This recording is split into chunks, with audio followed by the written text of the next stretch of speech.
बातें उसके बारे में, लेकिन आज जो मैं बात आपसे कर रहा हूं, हालेलुया, फायर लेना, फायर देखना आसान नहीं। और बाइबल बताती है जब मूसा ने फायर को देखा, उसकी मिनिस्ट्री स्टार्ट हुई, और तभी परमेश्वर ने कहा, मूसा मैं तुझको बुलाता हूं, जा और मेरे लोगों को छुड़ा। वो तेरी सेवकाई शुरू हो चुकी, 40 साल तू अधीन रहे, राजकुमार के पद को छोड़ के, उसकी उतरी इतनी ऊंची कुर्सी को छोड़ के एक व्यक्ति के घर तू रहा, और 40 साल तूने भेड़ बकरे चराई, तूने शिकायत नहीं की, तूने कुछ नहीं कहा। अब जिस काम को तू करना चाहता था 40 साल पहले, अब मैं तुझे चुनता हूं, जा, और जहां तू जाएगा मैं तेरे साथ रहूंगा, चमत्कारों और चिन्हों के साथ मैं तेरे साथ जाऊंगा। आमीन। फायर लेना आसान नहीं, फायर लेना बिल्कुल आसान नहीं, मैं आपको बता रहा हूं। आज मेरे स्पिरिचुअल फादर मुझे बोलते हैं, मेरा वो बेटा है जिससे मेरा दिल खुश है, प्रसन्न है, जिस तरह यीशु मसीह को बोला था यहोवा पिता ने। लेकिन वो भी उस समय मुझे याद है जब मुझे बहुत सी ऐसी बातें, फ्रस्ट्रेशन सहनी पड़ी, अगर कोई भी होता वो छोड़ के आ जाता। मैं एक बार शुरू से जानता हूं कि असली रास्ता आसान नहीं, असली रॉ अनॉइंटिंग लेना आसान नहीं। हालेलुया। जब लोग मुझे बोलते हैं वो ऐसा कर रहा है, वो वैसा कर रहा है, मैं कभी भी घबराता नहीं। मैं जानता हूं ये बहुत मुश्किल है। जो रियल पर्सन है वो खड़ा और बना रहेगा, वो गायब नहीं होगा सालों सालों तक। आमीन। वो गायब नहीं होगा। जो फायर रियल है वो रिजल्ट भी लेके आएगी आपकी लाइफ में। और आग लेना आसान नहीं, आत्मिक आंखें लेना आसान काम नहीं, पीछा करना आसान नहीं। परमेश्वर का पीछा या परमेश्वर जो दास है उसका पीछा करना आसान काम नहीं। मैं आपको प्रैक्टिकली बता रहा हूं, ये आसान काम नहीं। और जो लोग आत्मा में नीचे हैं वो कभी मिलना नहीं चाहेंगे, क्योंकि आत्मा में नीचे जा चुके हैं। अब वो दूर से खड़े होकर देख रहे हैं क्या हो रहा है। यर्दन का मतलब क्या है? नीचे जाना, डाई, मरना, नीचे जाना। जिंदगी कब शुरू होगी? जब आप देखोगे।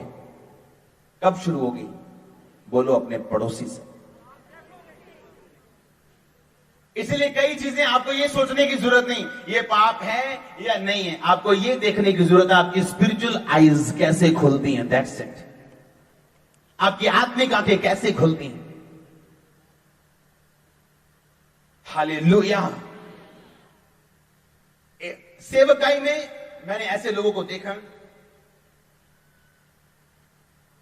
एक चीज है, परमेश्वर आपको बताते हैं क्या। मान लो परमेश्वर बोलता है कि 3 साल तूने व्हाइट कपड़े पहने, क्या करने? अब परमेश्वर ने ये इसे बोला है या मुझे बोला है। अब प्रॉब्लम क्या है? जिन लोगों का स्पिरिचुअल फादर नहीं है, जिनका मेंटर नहीं है, जिनको बताने वाला नहीं है, वो ये चीज सुनते हैं परमेश्वर से और यही चीज कलीसिया पे थोप देते हैं कि परमेश्वर ने मुझे कहा है अब सब व्हाइट पहन के आएंगे, और लोग वहां पे अच्छी रीति के साथ बच नहीं पाते। कुछ अन्य जातियां एतराज करती हैं, नहीं नहीं हम व्हाइट नहीं पहनेंगे। कुछ अन्य जातियां एतराज करती हैं, नहीं नहीं नहीं हम अपने कानों से नहीं उतारेंगे।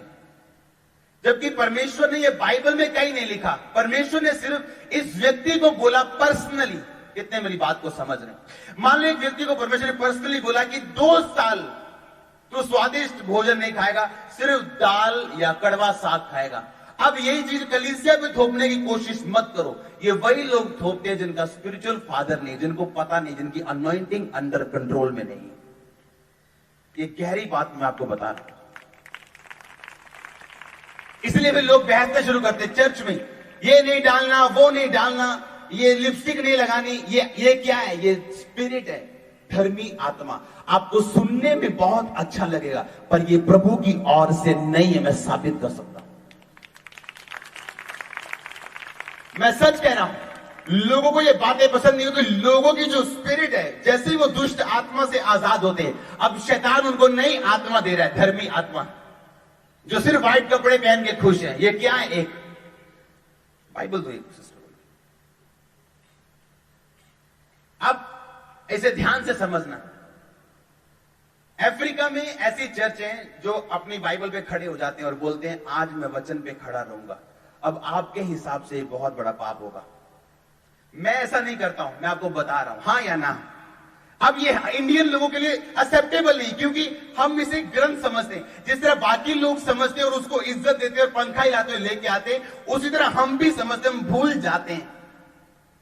ये लोगों की समझ में नहीं, क्योंकि ये स्पिरिट है, रिलीजियस स्पिरिट। इसीलिए हम बाइबल को इज्जत देते हैं, ताकि आपको ठोकर ना लगे, सिर्फ इसलिए। कितने मेरी बात को समझ रहे? लेकिन कुछ स्पिरिट्स रिलीजियस हैं, वो आत्मिक नहीं है, धार्मिक। जिस तरह आपको पता है, यीशु मसीह को क्रूस पे चढ़ाने वाले यहूदी थे, धार्मिक लोग। भविष्यद्वक्ताओं को ज्यादा सताने वाले लोग हमेशा मसीही लोग होंगे। कारण क्या? कौन सी स्पिरिट? Religious spirit. मैं जानता हूं, आप जब यहां से वापस जाएंगे, आप अपने आप को फ्री पाएंगे, कुछ निकलेगा आपसे।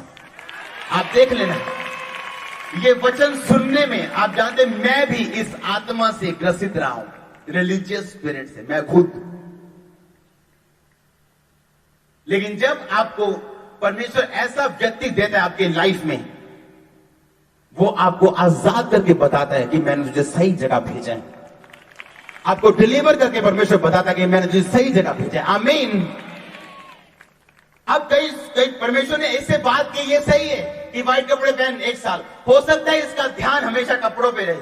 आज मैंने लाल पहननी है, आज मैंने हरी पहननी है, और परमेश्वर ने कहा तेरा ध्यान बहुत है कपड़ों पे, अब तू सिर्फ व्हाइट पहनेगा। ये इसकी और परमेश्वर की बात है, इसे थोपना नहीं चाहिए कलीसिया में।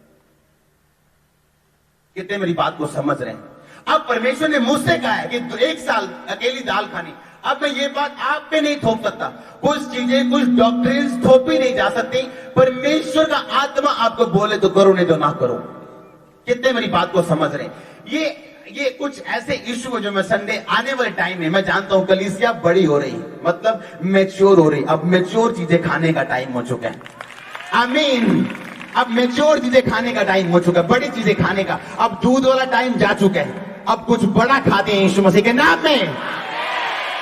अब मैं आपको बता रहा हूं कि कैसे आप देखते हैं फिर आत्मिक, जैसे जैसे आपकी बॉडी से आप छूटते जाते हैं, फिर आप संघर्ष नहीं करते। फोटो नहीं मैं देख, कितने मेरी बात को समझ रहे हैं? अच्छा आज फोटो, फिर आप नहीं करते ऐसा, आप देखते हैं नो प्रॉब्लम। आपके दिमाग में नहीं, आपकी स्पिरिट में नहीं, कारण आप समझ चुके हैं कि मैंने, फिर आपको सांस लेने के लिए आपको जोर लगाने की जरूरत नहीं पड़ती। आप सुबह उठते सांस लेते हैं, शाम को आप सोते वक्त सांस ले रहे हैं, क्या आप सोच सोच के सांस ले रहे हैं? सोच सोच के लो, सांस लेना मुश्किल हो जाएगा आपके लिए। उसी तरह परमेश्वर में जब आप एक ऐसी अनॉइंटिंग के नीचे आ जाते हैं, आपके लिए मसीह में चलना एक आसान काम हो जाता है। फिर आप चलना शुरू करते हैं, आप दौड़ना शुरू करते हैं। आमीन। लेकिन मैं आपसे जो कह रहा हूं उसे ध्यान से सुनो, कि आग लेना आसान नहीं। परमेश्वर आपको अजीब परिस्थितियों से निकाल सकते हैं, अजीब आपको अलग अलग चीजों से निकाल सकता है, आपको देखने के लिए, चेक करने के लिए, आपकी बॉडी को खत्म करने के लिए। फिर आप शारीरिक रहते नहीं, आप स्पिरिचुअल बन जाते हैं और आप देखते हैं। उस दिन जिंदगी शुरू होती है जिस दिन आप देखना शुरू करते हैं अपनी आत्मा से। हालेलुया। उस दिन में कहानियां बंद हो जाती हैं चर्च में, फिर और तौर तरीके, चुगलियां, बखेलियां, लोगों को अपने खींचने के तरीके बंद हो गए। आप जानते हैं आप आत्मिक है, आप आत्मिक चलेंगे। कितने मेरी बात को आज समझ रहे हैं? फायर आपके पास हो अगर, तो वो सब कुछ लेके आती है आपके पास। हालेलुया। फिर आपको समझ आती है कि आपका असली मकसद इस दुनिया में सिर्फ परमेश्वर के कामों को ध्यान से देखना और उसके पीछे और उस चल के विश्वास करना है, सिर्फ परमेश्वर। कितने मेरी बातों को समझ रहे हैं? इसलिए एलीशा एलिया के पीछे तब तक चलता रहा जब तक वो ये बात ना समझ गया कि अगर मुझे दुनिया बदलनी है तो मुझे पैसों की जरूरत नहीं, किसी और चीज की जरूरत नहीं, सिर्फ मसे की जरूरत है। और मसा लेने के लिए मुझे आत्मिक होना पड़ेगा, वो जानता था। और एलिया ने भी कहा अगर तू मसा मुझे लेना चाहता है मेरा, तो तुझे आत्मिक रथों को देखना पड़ेगा। और वो जानता था आत्मिक रथों को तभी देख पाएगा अगर ये खुद आत्मिक है तो। हालेलुया। अगर ये किसी मशहूरी के लिए मेरे पीछे तो देख नहीं पाएगा, अगर और लालच के साथ मेरे पीछे तो देख नहीं पाएगा, तभी देख पाएगा अगर ये खुद आत्मिक है। पतरस की जिंदगी कब शुरू हुई थी? बोलो, जब उसने यीशु मसीह को बताया था कि तू मसीह। परमेश्वर ने कहा आज मैं तुझे बताता हूं, तुझ पे कलीसिया बनाऊंगा, तू तेरे सिर के ऊपर बनाऊंगा।